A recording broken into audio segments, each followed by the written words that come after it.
Sanctus, Sanctus,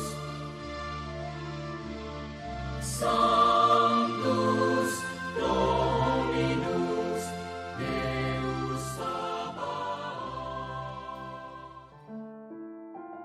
Salam jumpa kembali saudara-saudariku yang terkasih dalam Tuhan kita Yesus Kristus.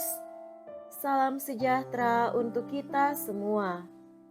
Berkat Allah yang Maha Kuasa senantiasa menyertai kita. Hari Sabtu tanggal 13 April tahun 2024 adalah hari biasa pekan kedua Paskah. Marilah kita mendengarkan dan merenungkan bacaan-bacaan kitab suci. Dalam nama Bapa dan Putra dan Roh Kudus. Amin. Bacaan pertama dari Kisah Para Rasul bab 6 ayat 1 sampai 7. Di kalangan jemaat di Yerusalem, ketika jumlah murid makin bertambah, timbullah sungut-sungut di antara orang-orang Yahudi yang berbahasa Yunani terhadap orang-orang Ibrani, karena dalam pelayanan sehari-hari, pembagian kepada janda-janda mereka diabaikan. Berhubung dengan itu, ke-12 rasul memanggil semua murid berkumpul dan berkata, "Kami tidak merasa puas karena kami melalaikan firman Allah untuk melayani meja. Karena itu, saudara-saudara, pilihlah 7 orang dari antaramu yang terkenal baik, yang penuh Roh Kudus dan hikmat, supaya kami mengangkat mereka untuk tugas itu, sehingga kami sendiri dapat memusatkan pikiran dalam doa dan pelayanan firman." Usul itu diterima baik oleh seluruh jemaat. Lalu mereka memilih Stefanus, seorang yang penuh iman dan Roh Kudus, dan Filipus, Prokorus, Nikanor, Timon, Parmenas dan Nikolaus, seorang penganut agama Yahudi dari Antiokhia. Mereka itu dihadapkan kepada para rasul, lalu para rasul pun berdoa dan meletakkan tangan di atas mereka. Firman Allah makin tersebar dan jumlah murid di Yerusalem makin bertambah banyak. Juga sejumlah besar imam menyerahkan diri dan percaya. Demikianlah sabda Tuhan. Syukur kepada Allah.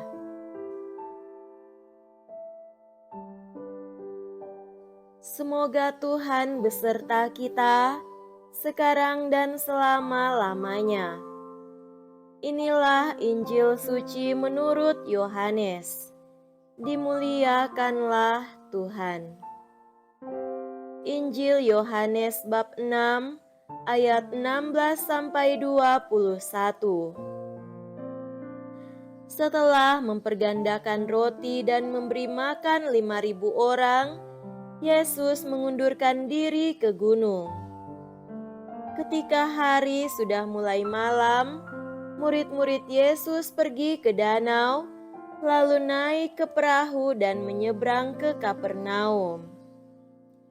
Ketika hari sudah mulai gelap, Yesus belum juga datang mendapatkan mereka, sedang laut bergelora karena angin kencang.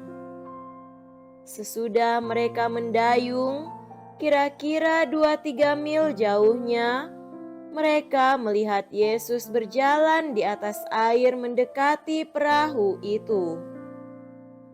Maka ketakutanlah mereka. Tetapi Yesus berkata kepada mereka, "Ini aku, jangan takut." Mereka lalu mempersilahkan Yesus naik ke perahu, dan seketika itu juga perahu mereka sampai ke pantai yang mereka tuju. Demikianlah sabda Tuhan. Syukur kepada Allah.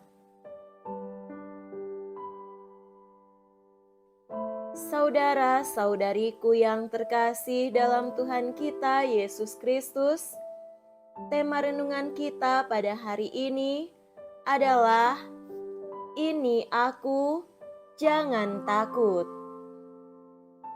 Di sebuah daerah beredar desas-desus bahwa tahun berikutnya panen akan gagal dan akan terjadi bencana kelaparan. Penduduk setempat lalu tidak menggarap ladangnya karena mereka pikir hanya akan membuang waktu, tenaga dan biaya saja dan tidak akan mendapat apa-apa.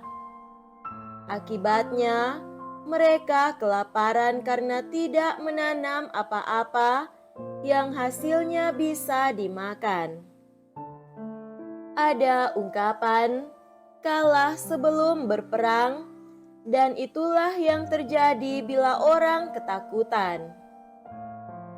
Orang yang ketakutan tidak bisa berpikir dengan akal sehat, kehilangan semangatnya untuk menghadapi tantangan hidupnya, menjadi pesimis, cemas, dan mudah putus asa. Singkatnya, dia menjadi lumpuh secara mental kejiwaan. Itulah yang terjadi pada para murid Yesus ketika mereka naik perahu. Sementara itu, angin kencang menerpa mereka, dan mereka melihat sosok yang berjalan di atas air, namun rupanya belum mereka kenali sebagai Yesus. Bagi orang-orang yang sedang ketakutan, kehadiran orang lain yang mereka kenal akan memberikan ketenangan. Itulah sebabnya Yesus mengatakan, "Ini Aku, jangan takut." Yang menjadi tenang bukan hanya para muridnya, tetapi juga laut. Para murid menemukan kepercayaan dirinya lagi untuk melanjutkan perjalanan dengan perahu mereka. Dengan inspirasi dari kata-kata Yesus tersebut, Paus Yohanes Paulus II berulang kali menekankan agar umat Kristiani dapat menaklukkan rasa takut.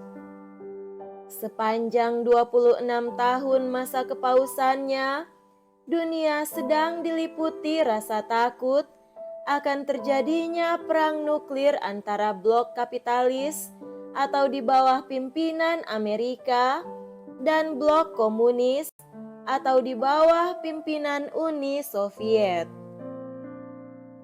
Yang menyebabkan ketakutan bukan hanya perang nuklir. Setiap orang memiliki ketakutan dan kecemasannya sendiri. Ada orang yang takut dan cemas, entahkah besok bisa mendapatkan nafkah atau tidak. Ada yang takut pada atasannya, ada yang takut kalau usahanya gagal, ada yang takut terkena penyakit tertentu dan seterusnya. Akan tetapi ketakutan dan kecemasan yang berlebihan tidak pernah membantu orang untuk menyelesaikan masalah yang dihadapinya. Sebaliknya, ketakutan justru membuat orang menjadi tidak berdaya, lalu tidak berbuat apa-apa. Memang kadang-kadang dalam batas yang wajar, ketakutan mendorong orang untuk waspada dan mengantisipasi kemungkinan terburuk yang bisa terjadi. Saudara-saudari terkasih, sambil tetap berusaha untuk menggapai hidup yang diinginkan dan mengatasi persoalan yang dihadapinya, umat Kristen perlu tetap menaruh harapannya dan menyerahkan hidupnya kepada Yesus yang datang untuk menyelamatkan. Orang Kristen tidak perlu takut berlebihan dalam menghadapi peristiwa-peristiwa hidup di dunia ini. Semoga demikian. Amin. Dalam nama Bapa dan Putra dan Roh Kudus. Amin.